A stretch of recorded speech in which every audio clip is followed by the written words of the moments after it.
Hello, everybody. Hello. Hi, Evan. What are you doing? I can't hear it. You can't hear it? Nah. What, really? It's probably recording on your end, but the Teams does like background noise filter. Oh, yeah.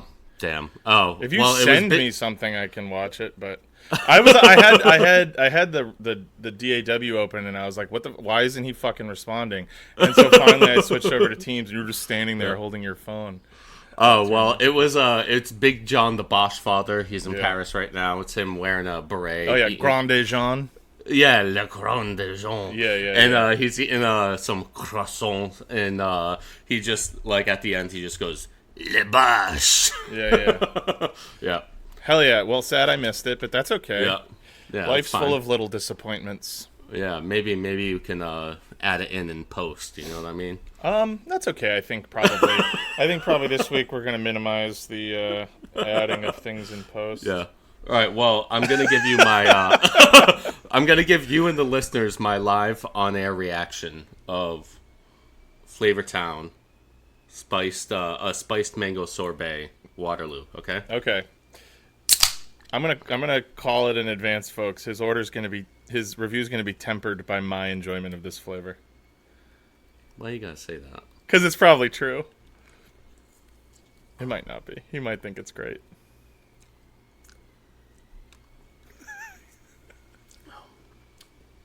It's good.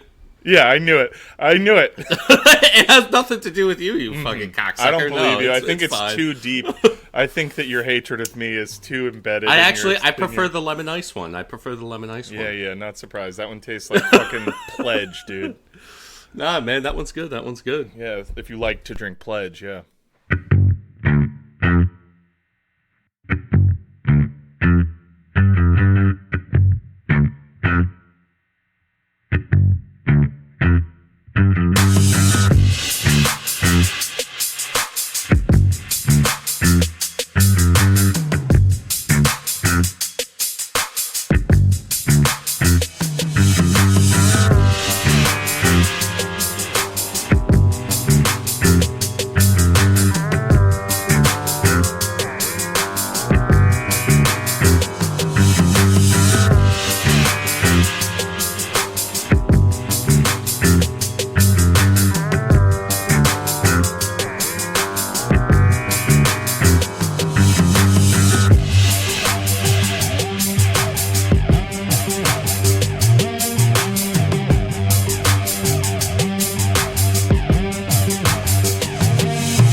I wish the flavor was more. Like I said to you yesterday, I don't quite consider that to be Flavor Town. Yeah. Maybe Flavorville or Flavor Ham. Right. But not Flavor Town. This one's good. A little bit more flavor, but again, I wish there was more. Mm-hmm. It's weird to me that Waterloo generally has very, very good flavor. It pops. You know what I'm saying? Yeah. Pops. Like, we've talked a lot about the tropical one. Mm-hmm. Fucking goat. Yeah, that's in your face. I love the grape. The grape one's great. Strawberry's great. But these ones don't have a ton of flavor. Yeah, to clarify, none of these... So we're talking about the Guy Fieri Waterloo Seltzer collaboration. He released 3 flavors. There's like a lemon Italian ice, spiced mango sorbet, and then one is like a... Huckleberry pie with ice cream on it. Yeah. They're all pretty good. Yeah. My favorite of the 3 is the one that Evan just tried. Yeah, spiced mango sorbet. None of them are in my top 3 Waterloo flavors. And Waterloo is probably my favorite seltzer company. I like them very much. Me too. Yeah. I'll always go Polar just because, like, hometown, but I think, truthfully, Waterloo has some of the best flavors out there. Yeah. Honestly, dude, don't sleep on Adirondack. Adirondack's got some good seltzers. Yeah. Adirondack and Schweppes has some good ones. Yeah. Adirondack's pretty cheap, and if for our fellow New England heads out there, Market Basket stocks a shit ton of Adirondack, so like half the seltzer aisles fucking Adirondack. I also like a lot of store brands. Market Basket's not bad, but Market Baskets is actually produced by Polar. Yeah. Yeah, and so is, I believe, Stop and Shop. Yeah. I think Stop and Shop is canned by Polar. But Polar actually makes the flavors for Market Basket. Gotcha. The flavors are different than the Polar ones. Yeah. Of the same like flavor. But they like produce the flavors and can them. I think Stop and Shop is just the canning, but they send their own flavors over. Flavors over. Waterloo, I think, is my favorite. Not Waterloo. We already just said that. Wegmans, different W word. Sorry, I'm battling a bit of the old summer, whatever, flu or something. Yeah. Probably not the flu. Let's be honest. Yeah. It's probably not the flu. Yeah. Wegmans store brand seltzers are fantastic.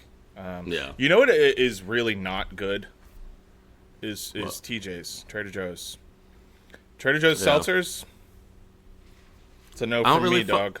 I don't really fuck on TJ's anyway, you know what I mean? Like, there's no Trader Joe's anywhere near New Bedford. There's one here in Providence. I've been there exactly one time, and it was a miserable experience.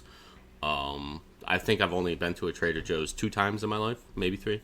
But I don't really fuck with it, you know? Trader Joe's is great, but yeah, there are locations that are insane and should be avoided at all costs. And, when I went to the one... Yeah, when I went to the one in Providence, like, it was... I had the same reaction as when I went to Buc-ee's in South Carolina. Yeah. I walked in, an immediate fight or flight response like, kicked in, where I was just like, what the fuck is going on? Like, it was, like, literally just, like, it felt like I was at a show. Like, there were so many people. Yeah. It was, and, like, you just have to, like, fight through the crowd to get to something. I was just like, dude, no way, man. I ain't doing this for, like, shitty freezer food. Right. Yeah. Yep. Yeah. Anyway, well, the thing is, it's not shitty. A lot of their freezer food is great. If I'm gonna buy, like, a frozen pre-made meal, which is a rare thing, it will be from Trader Joe's, because they have some good stuff. Their soup dumplings are good. Mm-hmm. Yeah. They have a frozen bag of Kung Pao chicken. Mm-hmm. I'm gonna put everybody out there onto this. Yeah. It's very good. It's not just good. It's very good. I do wish they still did the racist thing where they, like, when you have some sort of this is Trader John's Kung Pao chicken. Trader Jose's. Yeah. They still do. You know what I think they still do is with the Italian stuff, because as we've discussed, you cannot be racist against Italians. It's not possible. Well, they're not people, so they're not human. You cannot be bigoted towards Italians. It's not possible. So I think you can still get Trader Giotto's stuff, but there's certain ones that I think they've decided are a no-fly zone, and that's fine. Yeah. Like, that's cool. I think it's fine that you can't get, Trader Quabina's fucking jollof rice. I think that's okay. Yeah. And just before anybody gives me shit, that's a real common West African name from a place where they eat jollof rice, okay? Yeah, jollof is good as Jollof is as good as hell. Yeah. So there was something that it was relevant to that I wanted to talk jollof about. Not to jollof. I'd eat some jollof, but no. I don't know. It'll come to me. Yeah. But yeah. So this week's a little bit in limbo. Everybody, welcome to Left on Red. Thank you for listening. Thank you for tuning back in. Yeah, I've been sick for the past couple days, and I'm gearing up for a little trip out of town. So, Oh, that's true. Yeah, you are leaving town. And I'm like trying to get everything ready because I gotta like work, and then I gotta fly very early. So, I think what we're probably gonna end up doing is recording my next episode of El Cid next week. Unless Evan's got something that he's working on, so we'll figure out scheduling for that. And either we'll do that or we'll do the next El Cid episode. But truthfully, I spent all of yesterday kind of like laid up, and I have my whole outline for the show, but I didn't finish writing it. So that's just that. Like, I've just been sick, and I have a fever, and I sounded insane yesterday. Yeah. My voice sounds a little better today. But so we're just going to talk about Well, we were going to talk about the Jeffrey Epstein files and client list, but we actually, as we were getting ready to do this, we did learn that that none of that's real. So now I feel like we're kind of in limbo, and it's unfortunate because it makes for great podcast banter. But regrettably, it is fake. So yeah, it is fake. Stephen King told me so. Once again, my favorite writer, Stephen King. To bring it back to a time-honored joke, my T-shirt that says I am not on Jeffrey Epstein's client list, and there is no list, and if there was one, I would not be on it. My T-shirt that says that, it has a lot of people asking questions already answered by my shirt. Yeah. Stephen King has obviously, we've talked about the whole Jeffrey Epstein thing on and off throughout the history of this podcast, and better podcasts than us have done deep dives into it. It's been picked over. Yeah. Nothing to add there. But this last fucking, week or so, I mean... Yeah, I'm going to be honest with you. I feel like this is the weakest Donald Trump has ever been, and it's like the shots are coming from inside his own house. And then, so you have, Stephen King, who, every day is taking to Twitter just to be like, hey, guys, just so you know, there's no Epstein client list. Yeah, it's real, just like the Tooth Fairy. And it's like, and right, Santa man. Claus. Very it's like, odd there was a very good tweet about how, somebody who's, has Trump derangement syndrome, who's just, unbelievably, anti-Trump, shit-lib anti-Trump, who's also just coming out of nowhere to say that Epstein list isn't real is that is you've got the alarm going off when you see that. Yeah, it's that's the biggest red flag in history. Yeah, and it's funny because lots of like you said, lots of diehard MAGA supporters, and then lots of quasi sort of tangential MAGA apologists, maybe not outright supporters, but people like Theo Vaughn, who I think has courted kind of or even Joe Rogan, who have courted willing to give it a chance type of weird centrist conciliatory kind of approach to it. They're all kind of coming out and being like, what the fuck is going on? And when you have people like Steve Bannon basically coming out and being like, if we don't change something, we're gonna fucking get absolutely smoked in the midterm elections. I don't know how true that is. I mean, at this point, things are so chaotic and things are so all over the place that it's like, who can even confidently predict how something like that is going to turn out? But I think that the fear within that structure, that sort of MAGA web, is very real. And I think that there are a lot of people who are genuinely disillusioned and disenfranchised by, or feel disenfranchised by, the party and by the MAGA movement.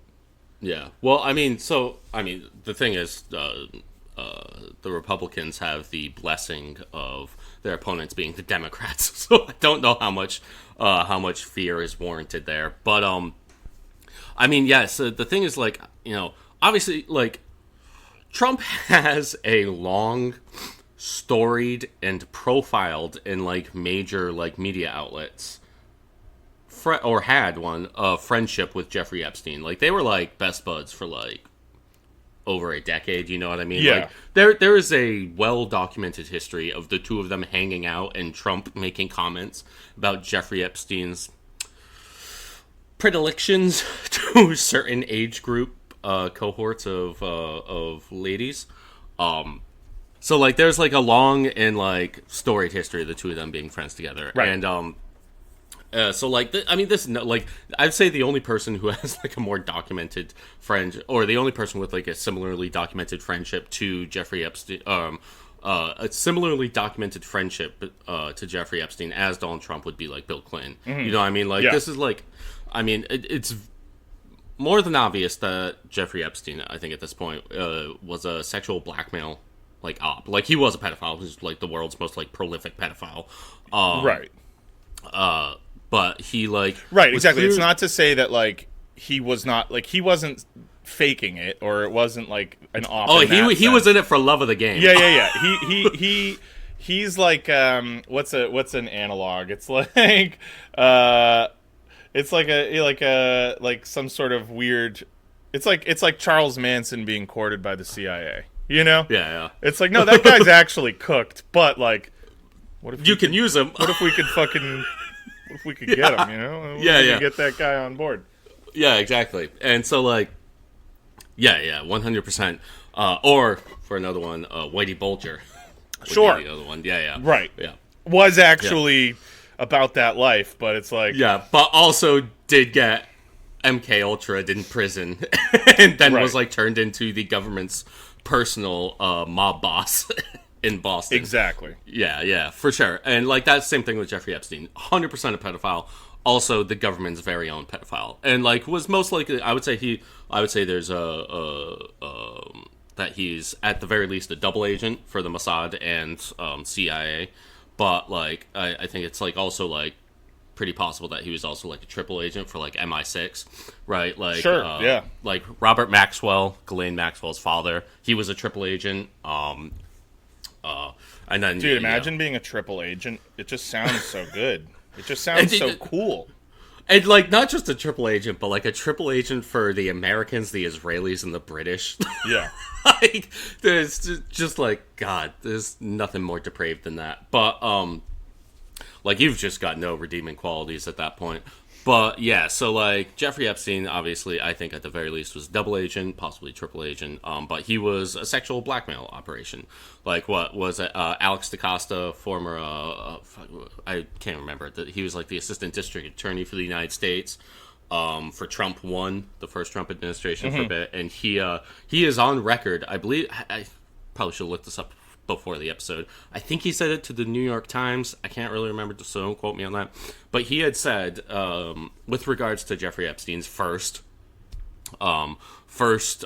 conviction, when he got that sweetheart deal. Also, by the way, he was represented by Alan Dershowitz. Alan Dershowitz. Big Al, dude. Big Al.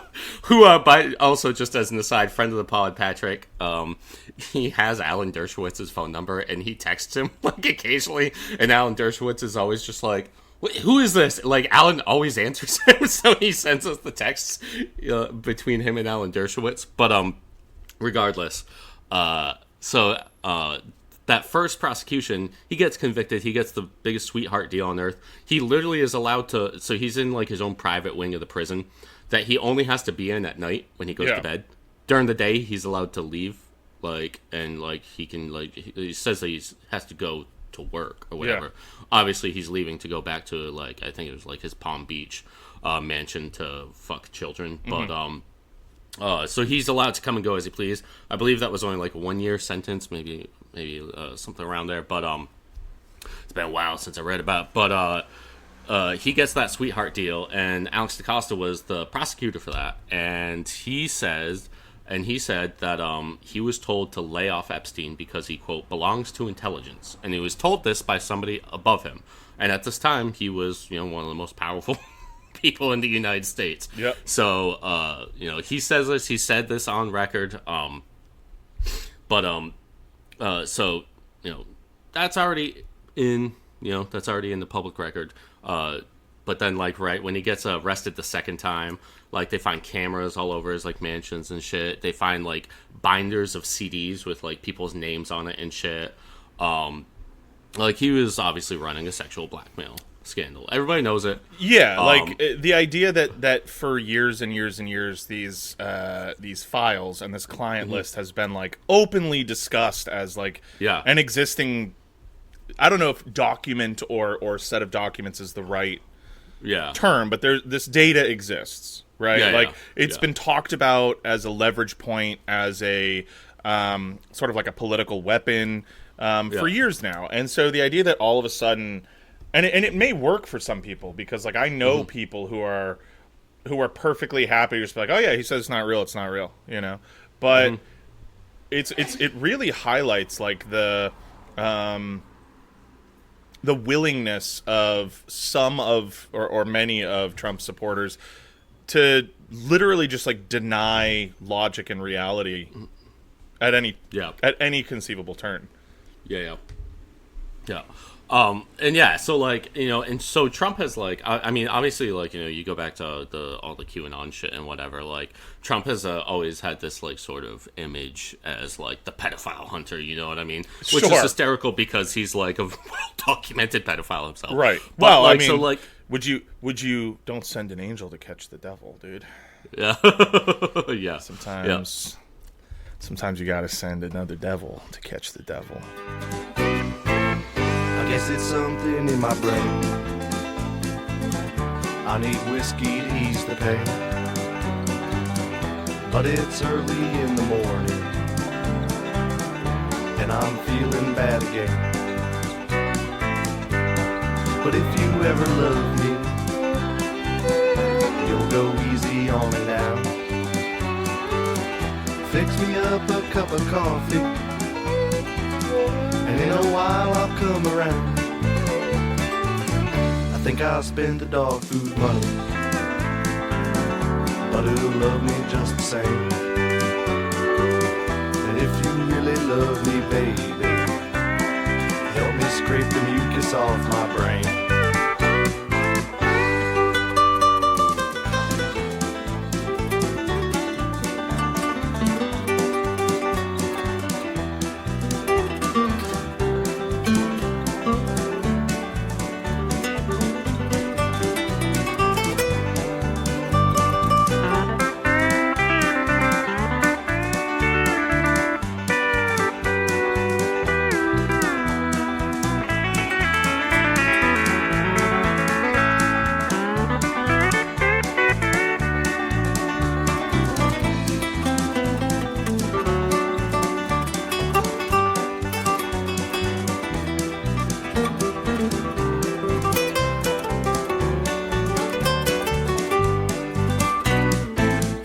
It's a shame when morning hurts.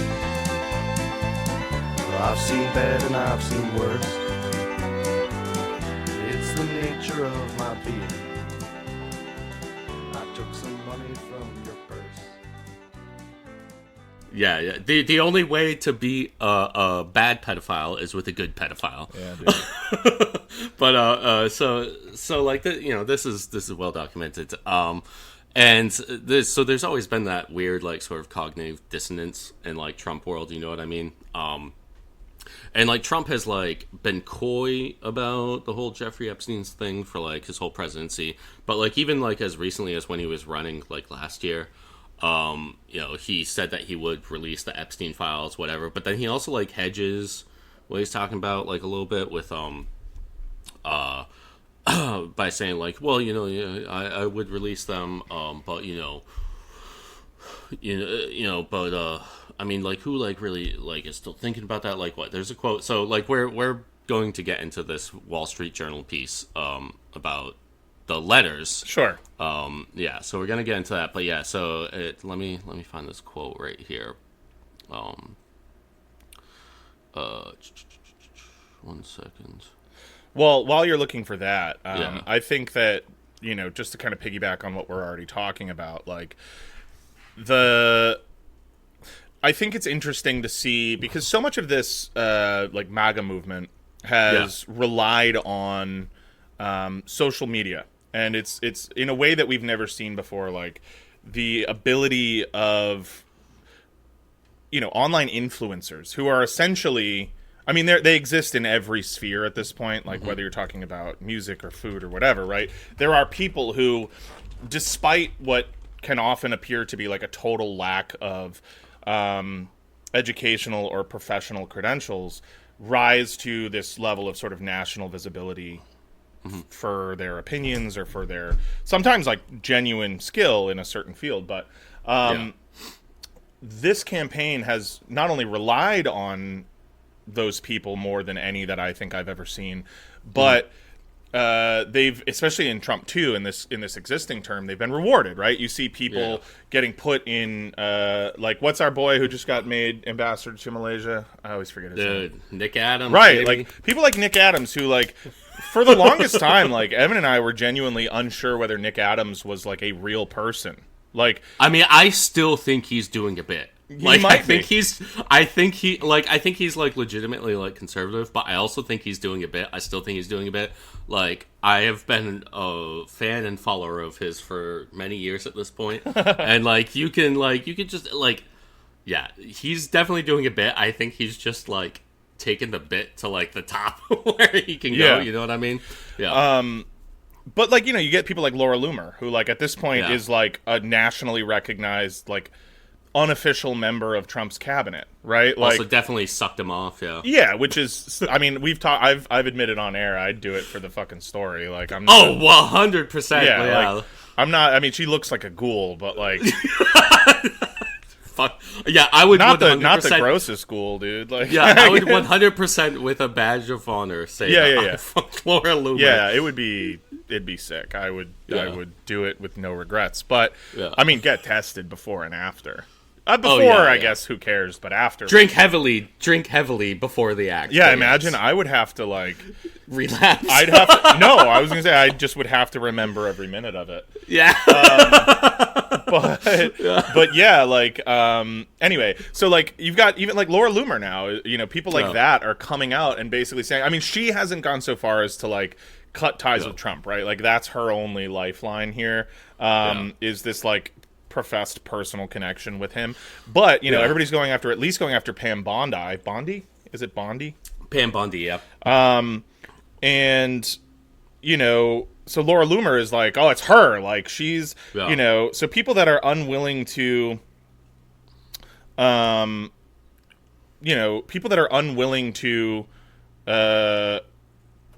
directly blame Trump are like piling onto his attorney general, who like is also like a scumbag piece of shit. But the fact of the matter is, like, she's essentially a mouthpiece for the president. So like, you have some people like Alex Jones straight up coming out and being like, dude, like, what the fuck? This is not what we signed up for. Donald Trump is a liar. He's a piece of shit. Yeah. What's our boy? He's like a kind of like a Proud Boy influencer, and he's Latino. Who am I? This guy. He's like Nick Fuentes. Nick Fuentes. I always want to say Nick Mendez, but it's Nick Fuentes. Nick Fuentes. Like I just saw this morning, Nick Fuentes has come out and just been like, "Fuck this. He's a crook." And when we all look back on this, we're gonna realize that we all got duped. Now the thing is, these people have made a career out of like going back on the like. Next week, I mean, you have Charlie Kirk. You have Charlie Kirk, who's just like, listen, I'm done talking about this for the time. I'm going to trust my friends in government. It's like, dude, there is so much money in being a right-wing grift-fluencer. Yeah. But, like, there is so little dignity. It's like, dude, there's got to be a better way to make money that you're not just, like, so completely devoid of any, like, actual, like, anything to making you human. But anyway, you were saying. Well, no, just it's a rambling point, but just to say, like, this is a really good indicator of, like, how tumultuous, at least, the waters are right now in the MAGA movement. And it's always been like that. I think it's always been kind of a flimsy coalition. Yeah. As evidenced by the fact that it's comprised of so many people who are so visibly, and you know, there's so much evidence of all these people being willing to just like change their views at a whim, change the way that they speak to and about Donald Trump at a whim. But right now we're certainly seeing like a low swing in that. That being said, though, this could turn out to just be like, you know, another normal sort of vacillation in what has always been like a really volatile movement.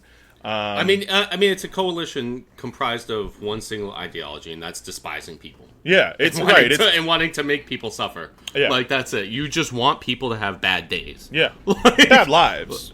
Yeah, bad lives. Yeah. But one day at a time. It's an ideology based entirely on the idea that, like, there have to be haves and have-nots. Yeah.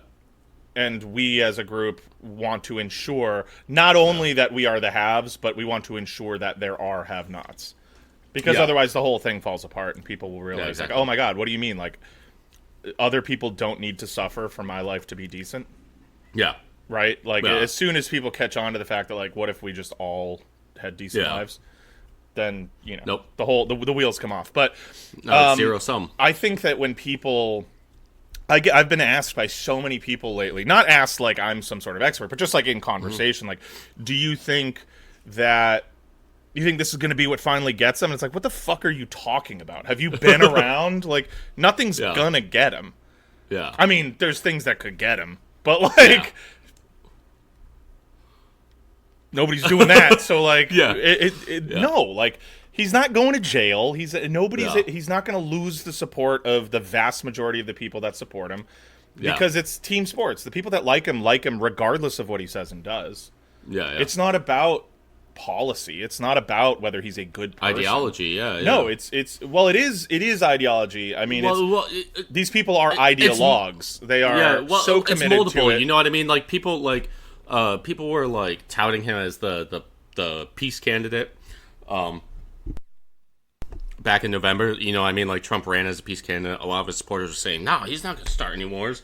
And then like he gets into office and we immediately start bombing Iran and stuff like that, and they immediately change their tune.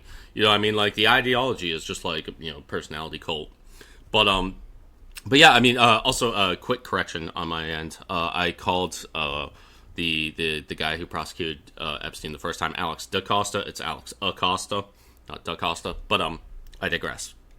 But yeah, so like, I mean, but, you know, as you said, like, yeah, I don't think he's going to go down. I think the only thing that's going to take him down is probably his own body, which also, just by the way, it's coming out that he does have some pretty severe health issues after there's that, you know, he's clearly having, like, things covering up, like, his hands and whatnot.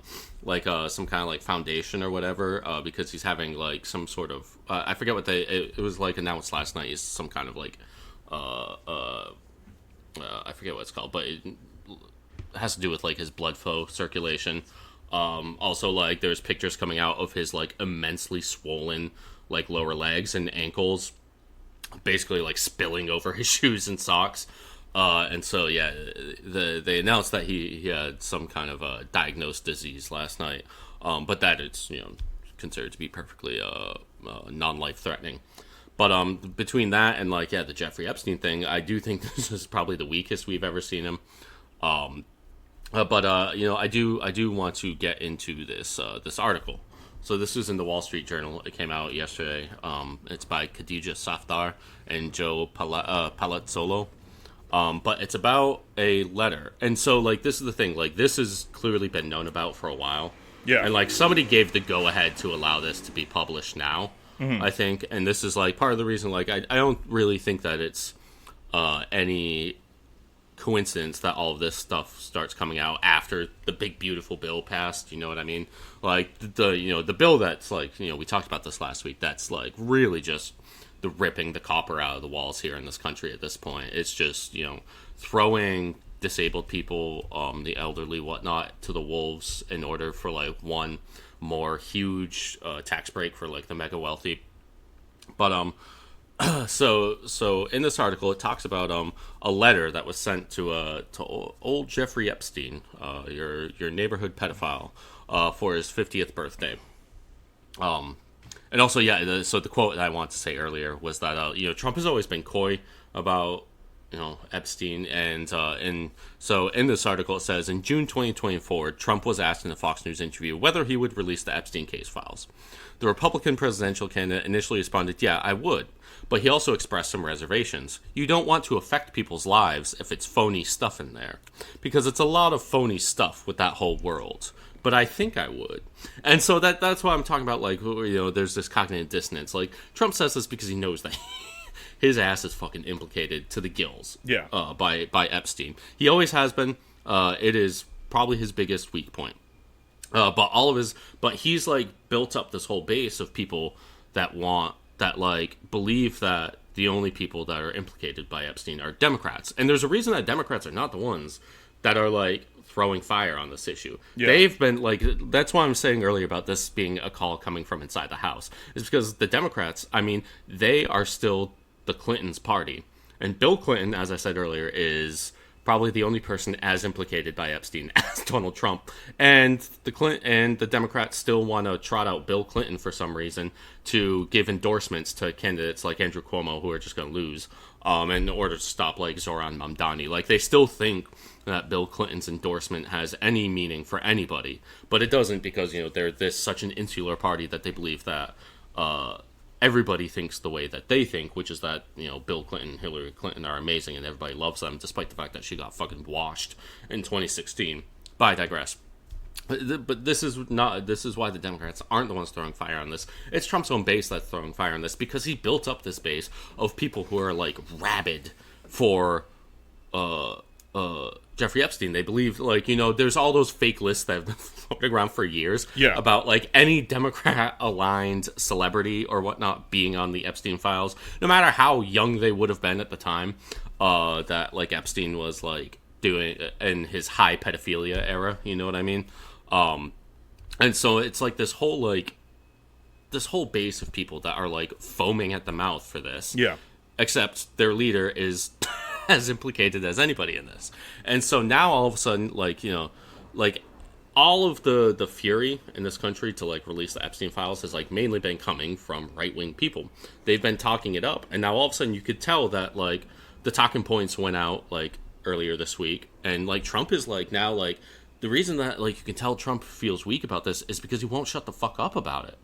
Like, you know what I mean? Like, he's doing the Stephen King thing where he just every day, like, you can tell he's fucking, like, scared, because every day he takes to his, like, Truth Social account to make these rambling long posts about how everybody needs to shut up about this, how if you care about this, you're not one of his, you're not, like, a real follower of his, that he doesn't even want you supporting him if you care about this. And it's like, yeah, it's like the Stephen King thing. It's like, methinks the lady doth protest too much.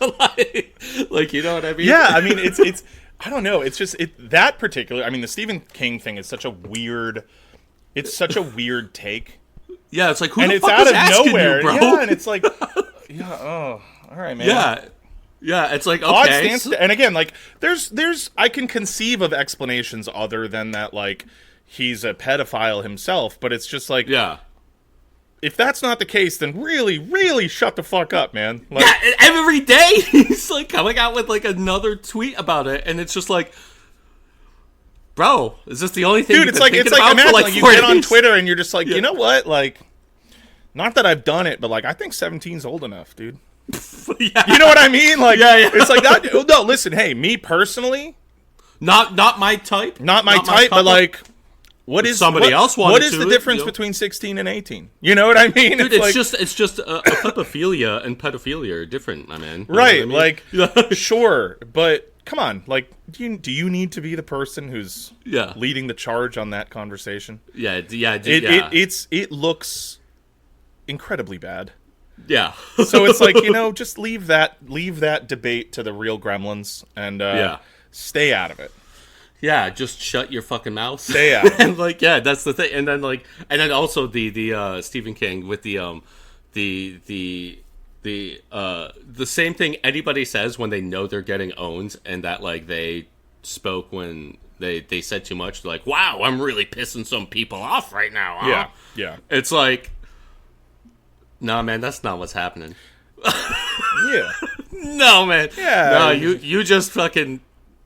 You like told on yourself is what's happening right now, and you're trying to spin it for your own head. Yeah. But yeah, so there's this article in the Wall Street Journal, and it's got some amazing tidbits. But it's about a letter that was written for Jeffrey Epstein for his 50th birthday, and a bunch of people wrote like little cute little things and drew little pictures on it.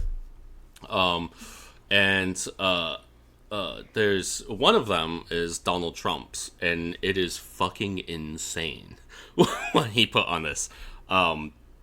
So the article says the letter bearing Trump's name, which was reviewed by the Journal, is bawdy, like others in the album.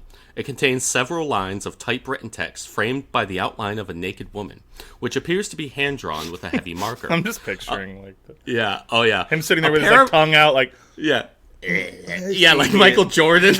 No, I more mean like a little kid, like no, but Michael Jordan did that. Boobs. Yeah, he did always do that. So which appears to be hand-drawn with a heavy marker. A pair of small arcs denotes the woman's breasts, and the future president's signature is a squiggly Donald below her waist, mimicking pubic hair. The letter concludes, "Happy birthday, and may every day be another wonderful secret." In an interview with the Journal on Tuesday evening, Trump denied writing the letter or drawing the picture. "This is not me. This is a fake thing. It's a fake Wall Street Journal story," he said. The next sentence is like 10 out of 10 S tier Trump quote. Okay, this is like when you talk about Trump, like this is just like immediately going in the like in the Hall of Fame for Trump quotes. "I never wrote a picture in my life. I don't draw pictures of women. It's not my language. It's not my words." I just love "I never wrote a picture in my life." He told the Journal he was preparing to file a lawsuit if it published an article. "I'm going to sue the Wall Street Journal just like I sued everyone else," he said. Like, this one's like, dude, like, he was caught so fucking dirty with this. But let's get down to, like, what it, there's another great one. Let's see. This is, among those who submitted letters were billionaire Leslie Wexner, which is, Epstein's benefactor, the guy that like really uplifted Epstein from a high school math teacher to a multi-billion-dollar account money manager. Wonder what happened there, but not going to get into that. But yeah, so among those who submitted letters were billionaire Leslie Wexner and attorney Alan Dershowitz. The album also contained a letter from a now deceased Harvard economist, one of Epstein's report cards from Mark Twain Junior High School in Brooklyn, and a note from a former assistant that included an acrostic with Epstein's name. "Jeffrey, oh Jeffrey, everyone loves you. Fun in the sun. Fun just for fun. Remember, don't forget me soon. Epstein, you rock. You are the best." Yeah. Dude, the acrostic. Yeah. What does the name Jeffrey mean to me? Jeffrey, just a nice guy. E, every day he's being a nice guy. F, fuck me, man. What a nice guy Jeffrey is. Yeah. But, so let's get to Donald Trump's. All right. So the article continues. "It isn't clear how the letter with Trump's signature was prepared. Inside the outline of the naked woman was a typewritten note styled as an imaginary conversation between Trump and Epstein, written in the third person. Voiceover. There must be more to life than having everything. Donald. Yes, there is, but I won't tell you what it is. Jeffrey. Nor will I, since I also know what it is. Donald. We have certain things in common, Jeffrey. Jeffrey. Yes, we do, come to think of it. Donald. Enigmas never age. Have you noticed that? Jeffrey. As a matter of fact, it was clear to me the last time I saw you. Trump. A pal is a wonderful thing. Happy birthday, and may every day be another wonderful secret." Dude, like, what a fucking... What Can you imagine, dude, if you got a text from me on your birthday? "Happy birthday, buddy. I hope today, like every day, is just another beautiful little hidden surprise." Dude. Like, what the fuck does that mean? Enigmas never age. Have you noticed that? Dude, what the fuck? It's fake, though. Don't even worry about it. I saw a tweet the other day that I did check, and it appears to be true, at least as far as, you know, we can verify, that there are more photos of Donald Trump and Jeffrey Epstein than there are trans athletes competing in the NCAA. So, like, it's just manufactured outrage at this point. Like, nobody actually cares about what's real. They just care about what they've decided to be outraged about. Yeah. And they create these scenarios that feel all-encompassing. Like, whatever. Remember when it was like, oh, there's furry kids using litter boxes in the fucking schools. That's like that. Nobody's like, where's that happening? Yeah, no. Dude, I had a coworker ask me. She was like, "Is this real? I heard that like kids were like, there's like kids who are like furries." And which, first of all, as a man who's been on the internet from a young age, it was so bizarre to me when I started seeing like my dad mentioned furries once. I was like, "How do you know about that?" Like, so she asked me, "It's like, is that real that they're like using litter boxes in the school bathroom?" I'm like, "Do you fucking think that's real?" Like, level with me right now. The sentence that you just said, do you think that's real? Birds against a heavy wind that wins in the end. One of these days, with shorts full of sand. One of these days, you'll kill a man for asking a question you don't understand.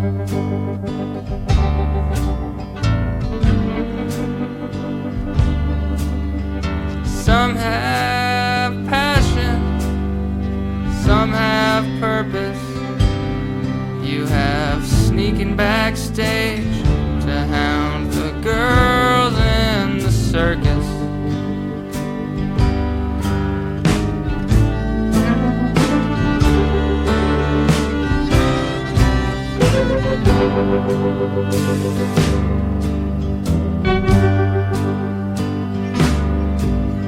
You've opened the Bible in a public place.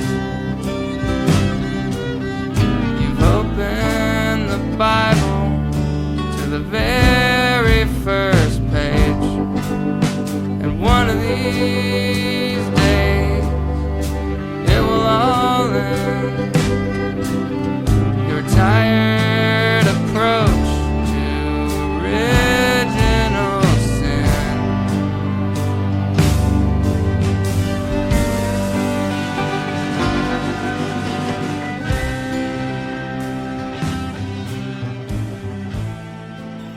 Yeah, well, and I think a lot of people, like, I think what it is a lot of the time is, like, there's a disconnect, and this is something that I've been kind of trying to wrap my head around, but there's a disconnect, especially with at least people that I know, which is, you know, I'm not friends with a lot of, like, MAGA people, but I do have people that I know, people that I'm, you know, either related to or, you know, friends of friends or whatever, who I, like, have a certain degree of contact with, that, like, I wonder sometimes how separate their, like, internal, like, moral compass is from their professed external beliefs. Does that make sense what I'm trying to say? Like, I feel like that a lot of people who get really into, like, these fringe kind of right-wing movements, and I'm sure there's a lot of reasons for this, but I feel like they maintain, like, distinct identities based on whether they're just in themselves, which we all do, not to get metaphysical about it, but then, like, when they're in, like, what seems like a safe space, like, amongst other people that they are aware has a similar kind of a belief structure to them, and then this sort of in between where it's like I'm interfacing with the general public and I'm aware that I can't say, like, overtly, like, Nazi. I mean, less and less that's true, but it's still unpopular to be overtly a Nazi unless you're, like, supporting the right group of people. Yeah, you can do Nazi salutes. You sure can. Inauguration, if you're the right person, you can. Yeah. And all that to say, like, when you talk about, like, do you believe what you're saying right now? It's like, I think that for people that get into this ideology, it is so normal to have a disconnect between your actual beliefs and the things that are coming out of your mouth that, you know, that starts to almost become, like, a defining characteristic of that identity. Yeah. And you end up in situations where you could be having, like, a full-blown political argument or discussion with a person and pause halfway through and be like, I actually do not know how serious you are about any of this. And if any of this actually matters to you, or if it's just important to you to say certain things to get a certain reaction from me. And then also, like, does that person understand that I am just, like, honestly and accurately professing my convictions while they're just, like, doing this weird bit that they've learned from spending too much time on the internet? Yeah. Do you know what I'm trying to say? Yeah, I know what you're trying to say, yeah. It's a very odd phenomenon, and I'm sure that there are lots of people that are like that, and I mean, it could be something as simple as, like, growing up in a household where the people have different political beliefs than you. Like, there are certain things that I'm aware that I shouldn't just, like, spout off about at work, but, like, if somebody asks me how I feel about something, I'm never, like, censoring my beliefs because I'm either worried about backlash or I'm attempting to get like a more extreme reaction from them. Do you know what I mean? So it's something that I've noticed, and it's become harder and harder to tell like is this a bit? And I don't even mean a bit like they're trying to be funny, but just a bit like, are you doing a character? Is this actually you? Is this actually you? Like when you go home at night, do you sit like as you're falling asleep and you know your brain's just kind of kicking up dust? Yeah. Are there images of like the suffering of single Guatemalan mothers in your head, and you're just like, nice, and then you just pat? Like, is that real? For some people, certainly it is, right? Yeah. But I don't know. I genuinely struggle to accept that as many people as have voted in support of these policies or outwardly profess at least like a willingness to accept these policies. I have a hard time accepting that every single one of them goes home and just like seethes with the hatred that in my mind is necessary to support that kind of yeah, I mean, I've met people before who are like total sweethearts. Yeah. Like you know, I mean, like some of the nicest, most like open-handed, like kindest like people I've ever met. And they're like insanely pro-Trump, and it's like, what's going on there? Yeah, and I mean, it must happen. It must happen on all sides of the political spectrum. It must. It's just like not something that I have encountered. Yeah, I mean, I mean, I've met total pieces of shit who are like socialists and who just like use and abuse people all the time. Yeah. There are lots of people who profess, you know, leftist ideologies, but are totally divorced from like the basic, like willingness to support like kindness and human connection that like in my mind is what draws me to it, less than like any like, you know, particular ideological stance or whatever. Like I think I've said this on the show before, like what draws me to socialism is just like a basic empathetic belief that like I think most people are good, and I think that most people deserve the opportunity to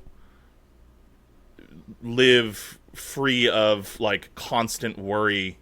At the very baseline, everybody deserves to live in dignity. Everybody deserves to live in dignity and be treated with like a modicum of kindness and respect. And that is like not to me like any sort of controversial or profound statement, but like that is political now. So I guess therefore so am I. But like all I want is to like not have to think about this shit anymore. Because you know me, like you have always been a politically minded guy. I am not, right? Like by my nature, I would love to not have to ever fucking talk about this ever again. Regrettably, the times demand that we all... Regrettably, your enemies also want you to feel that way. Exactly, and like, therefore I will not. But like, it is shameful to me that like, this is even the point that we're at, where we have to like wonder about the basic decency of the people around us. Because like, my belief structures, that's fundamental to it, is like accepting that most people want the same thing. They've just been, like, duped into thinking that the roads to that are evil and shitty and different. Yeah, I mean, unfortunately, a lot of people think that the only way to get something good is to take it from somebody else. Yeah, which is insane. Yeah. But... It is. And then they accuse socialists of the same thing. Well, it's just like... And whatever, without getting too far into it, like, it's a whole ideology based on the idea that, like... Yes, of course, resources are limited, and therefore the only way for some of us to succeed is through, like, aggressive competition and the denial of others. But also at the same time, like, no, resources aren't limited. There's enough to go around for everybody, and that's why we should let the free market do whatever it wants, because, like, nothing's running out. What are you so afraid of? Yeah. It's like, well, which one is it, man? Like, are the material conditions on planet Earth untenable? Or are they not? Is it something that we need to be consciously aware of, or is it not? Yeah. Right? Is there enough to go around, or is there not? Yeah. And that the unclear messaging on that, I think, has been taken to such an absolute extreme that like, what do you like? What's even fucking real anymore, dude? Bro? It was just to answer that question: are the conditions tenable, or are they not? Yeah. It was fucking 80 degrees. At like 11:30 last night when I went to bed. Yeah. When I was a kid, it was 80 degrees at noon in the summer up around here. It was 80, 85, yeah. Like, yeah, there used to only be a handful of 90-degree days every year. There were certainly only a handful of 100-degree days. No, 90s too, man. I think that it definitely is hotter, and it's hotter more often. But also, it's rainier. Yeah, well, yeah. It used to be like 80, 85, and also we were in a drought every year. Yeah. And now... every morning, every morning when I go to work, so it's early in the morning, the fucking humidity is almost 100%. Yeah, oh yeah. And then it drops off to like 60 during the day, and then it's right back up. Up around here, it's usually around like 70 or so during the day, 70, 75. But yeah, it's like 90, it was 95%. Yesterday when I went to work, it was like 75 degrees with 95% humidity. And that's the thing. Right now, it's only 80 morning. degrees out, but the humidity has been so high, it feels fucking hot as balls. Yeah. But so anyway, that's what I'm saying is like, yeah, like I was thinking, like I was talking to one of my friends at work yesterday, and we were both like, man, we might need to go further north because this is just like oppressive. Yeah. Like, you know what I mean? Like, we're going to be able to grow like tropical fruits and stuff here soon. Yeah. Mangoes. I almost bought a palm tree for my porch earlier in the spring. Don't do that. No, I like the small one. You can get the small ones. No, I know. I'm not worried about the size of it. You have to take it inside in the winter. They drink a lot of water. Yeah. I do have some tropical plants on my porch right now. I'll have to bring them in. Palm trees are just colder. Specifically, palm trees are like a resource sink. Yeah. And they're cool. I mean, they're pretty. It's whatever. Like, but you'll be dumping so much water in that thing. It's like, just don't do that. I already have to water the shit out of my plants all the time. Yeah, well, whatever. I'm no expert. Days. Do what feels right. I want you to be happy.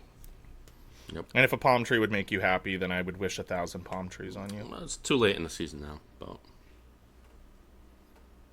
anyway, all right. So, Donald Trump's a pedophile. Yeah, I mean, look. It's true. It just appears to be. It appears to be true. I just love it, and like nobody seems to be talking about not nobody. Lots of people are talking about it, but none of the people that love this guy seem to be acknowledging that. It's like, do you not see the fundamental flaw in being like, I'm not on the Epstein list. Yeah. The Epstein list doesn't exist. Yeah. The Epstein list is fake. Stephen King. They can't all be true. Like, yeah. If it's fake and you're on it, sure. Yeah. If it's not real, then of course you're not on it. What I really like is there's certain Trump sphere people who've basically said Donald Trump, he was on Epstein's list. Like, he's a pedophile, but he's a good pedophile, and he was doing it to defeat the bad pedophiles. Yeah. And also, we need to support this pedophile so that we can do mass deportations. Right. It's just like, dude, that is like, fucking nuke us, please. Just nuke this country. Please, President Xi, sir, you may fire when ready. I don't want to be nuked. We are cooked, dude. We are cooked. 100%. But this drives me crazy. I don't want anybody firing when ready, dude. Yeah. You just you crave the fucking end times, dude, and it drives me nuts. Your soldiers are in position, President Xi. Yeah, and they're like, I'm sure if he saw you, he'd be stoked. He'd be like, awesome. This is the vanguard of my American legions, dude. Absolutely, dude. The fifth column. Well. President Xi, is it okay if I march a little slower? I've had some foot issues, and I'm also not really used to this kind of, it's just like, no, he doesn't want you or me. I'm also included on that list. The only people that are fit and that would be awesome to have in an army, they're all on the wrong side, dude. Nope. And I don't mean fit physically. Soldiers are in position, President Xi. You may fire when ready. Yeah, I'm sure he would be thrilled. You may fire when ready. Yeah, man. That doesn't seem to be his vibe. As much as the United States thrives on the idea of China as being a similarly bellicose nation, their methods of and they are, they're a superpower, right? So the nature of that for anyone, regardless of whether you like support. I mean, they've been involved in 2 wars since the communists took power. Right. What was the defensive war in North Korea. They joined to like help defend the Koreans, and the second one was the stupid war that they went to with Vietnam when they got washed because they were like cozying up to the United States. So anyway, so my point is, their methods tend to be more economic, I think. Yeah. Which, you know, in 2025 is like a viable way to look at warfare. That's also one of our prime methods these days. Yeah. But I mean, why do you think the U.S. has like pushed for the dollar to be like the global trade currency? It's not for any reason other than to then be able to say tying everybody to your tying everybody to your currency, which will like fucking damage your economy and your credibility, because the next step is like, we are going to use this at every conceivable turn as a weapon. Yeah.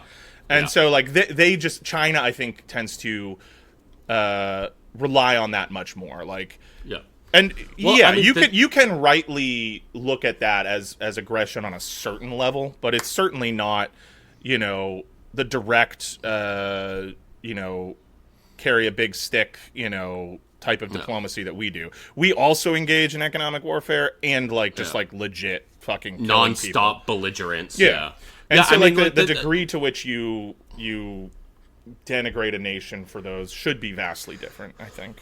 Yeah, I mean, China learned lessons from the fall of the Soviet Union. We've talked about this before, but the Soviet Union, they were tried to turn the world towards socialism through like military support and through promoting ideology. Yeah. You know what I mean? And there's arguments to be made that bankrupted them. Yeah. Like the Soviet Union was incredibly supportive of like any like third world socialist movement. I mean, they were constantly supplying and like supporting militarily and with intelligence, economically, like Latin American countries, African countries, Southeast Asian countries. So, like for them, winning the war meant bending as many countries to socialism as they could, and they failed.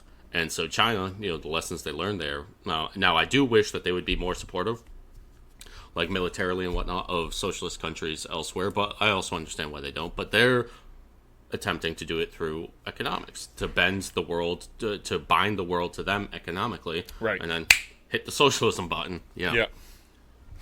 Which it's interesting. I think like a lot of it is well, it has in the sense that I think internationally the sentiment towards China is positive. Yeah. Or is more positive. because like I don't know that we'll know for certain how much like socialist change it has or will affect it in other countries. But I think it certainly engenders a tremendous amount of goodwill in the places where I mean they give low or no interest loans to like other countries to like go through like a what's the word I'm looking for? Just like infrastructural development? Infrastructure development. They also send their own like engineers and like workers to these countries that's to the help thing. build Like stuff. They do that. That is a double-edged sword, and I don't mean to get into like a critique session necessarily, but like there are pros and cons to that. They're not a lot. None that I'm aware of, but this could be untrue.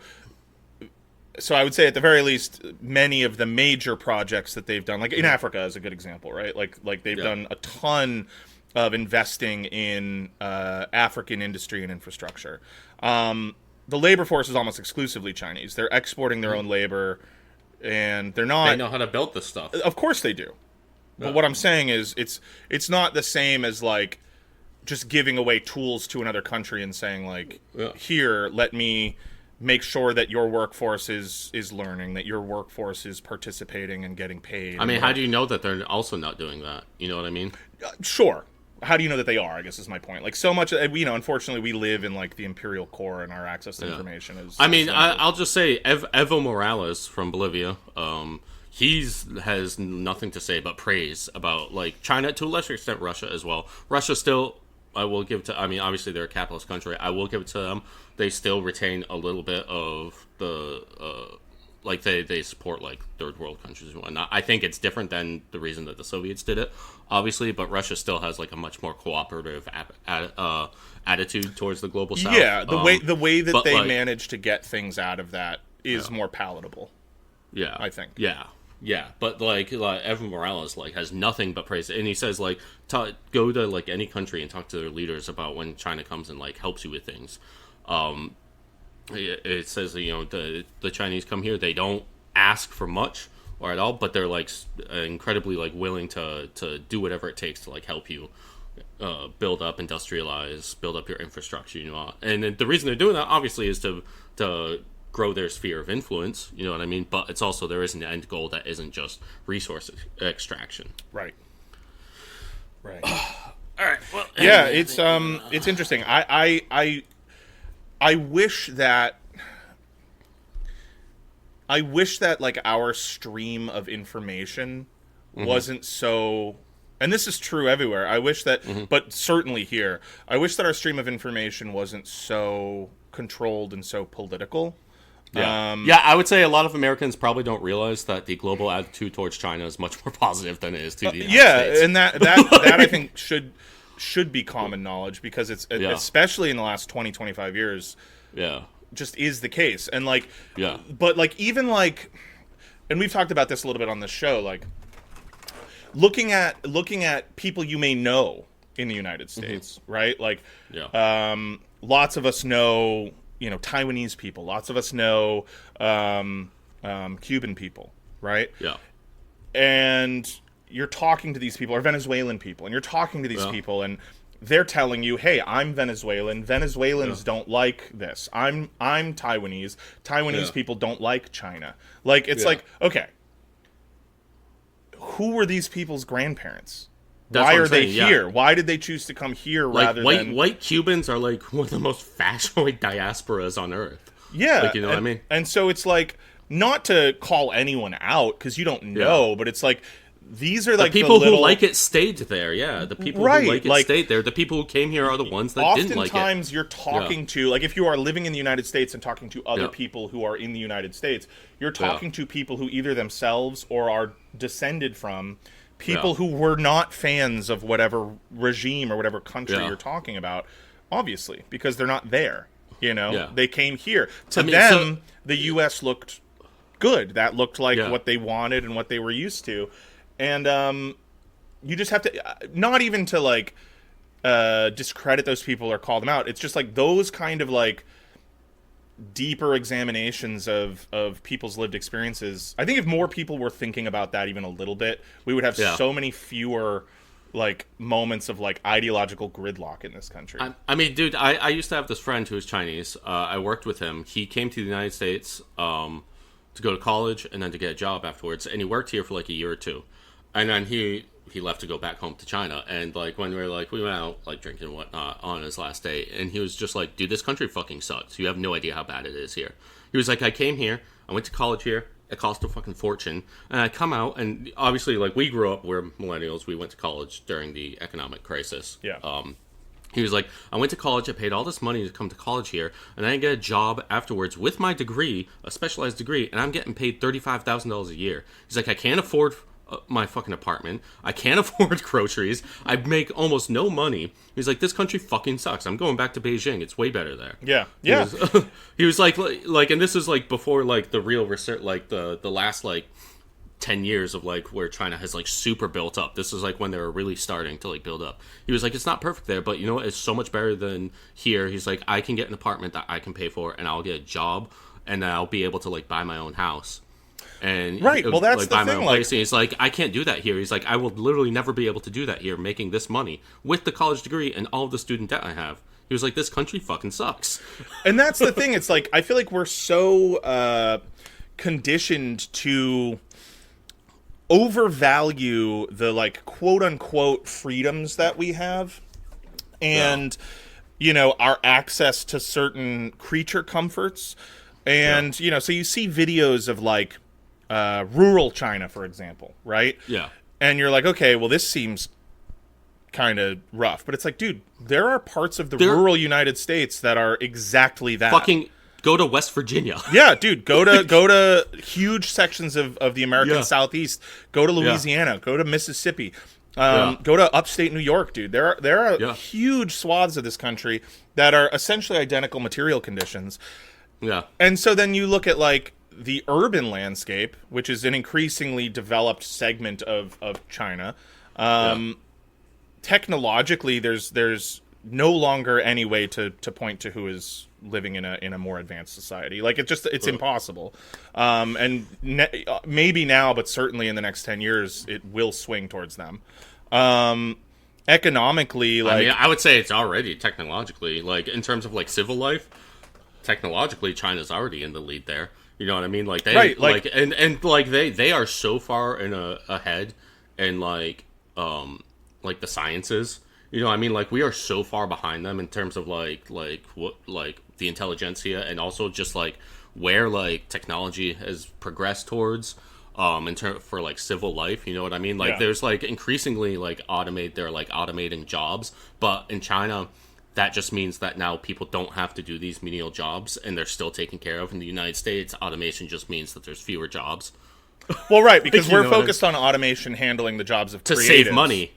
To save money Sure. for the people who own, whereas with China it's like you're automating job like vehicle manufacturing is like largely automated, and China like, no, we don't want people working in these factories. We're creating we're automating all this stuff. We're creating like these like incredibly advanced like robotics so that people don't have to do this job, right, and that they can enjoy their life more. And it's not to say that they're like living perfect existences. That's what I think a lot of people here love to point at and be like, well, it's not a utopia.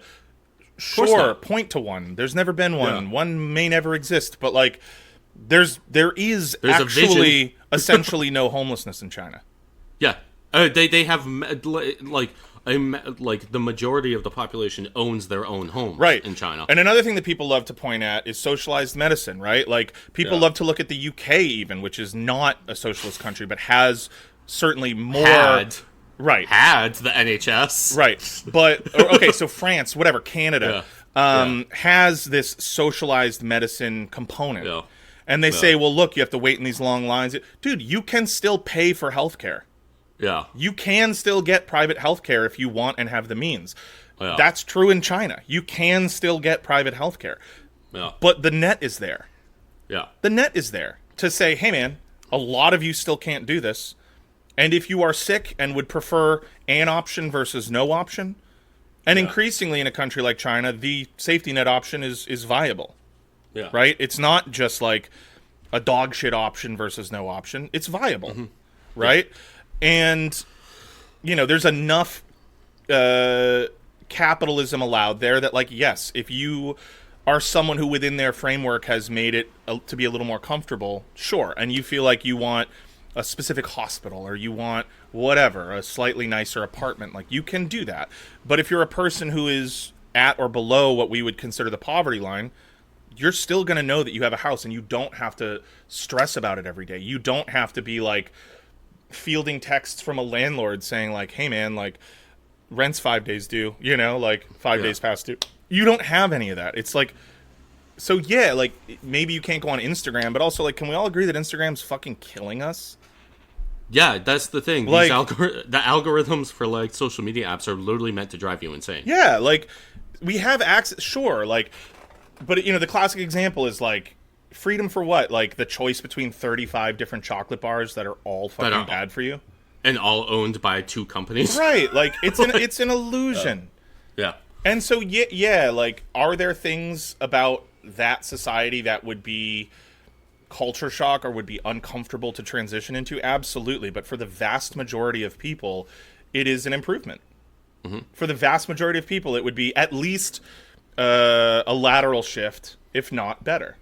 Yeah. And like, I just don't understand why people are so obsessed with the idea of getting to put their boot at someone's neck. It's because that's all they have. That's all they have to hold on to. They don't have here. Anything else. The American dream, dude. Well, what if the American dream was a reality, right? Like, what if there could be a nice America to live in? What if America could be great for the first time? Yeah. All right. Anyway, we're going a little bit long here, so I think we can wrap it up. Yeah. So anyway, yes, if you enjoy the podcast and you would like to help out, there's a few ways that you can do that. You can go to www.patreon.com/leftunread. You can go there and contribute a small monthly amount to help keep the podcast going. We do this through a labor of love. We actually spent money for years. Like, we were in the red for years to create this podcast for you, our dear listeners. But, we have to do things. We have hosting fees. We have to buy books, that kind of stuff. So if you have the means, we would really appreciate if you could donate even just a small amount to us every month. And so you should go to www.patreon.com/leftunread. Do not go to the app if you're using an Apple product. They will give you a surcharge of 30% on top of your donation.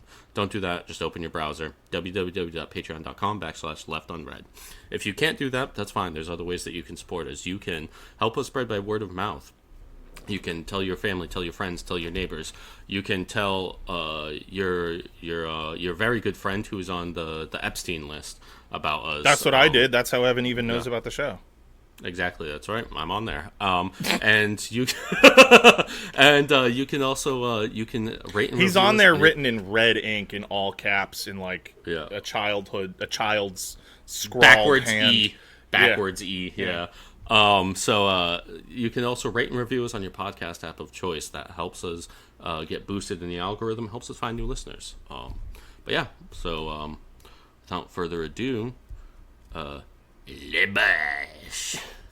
Yeah, have a great week. Labosh. All right, bye. Lebash.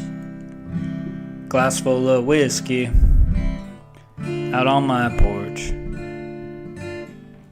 staring towards the train tracks.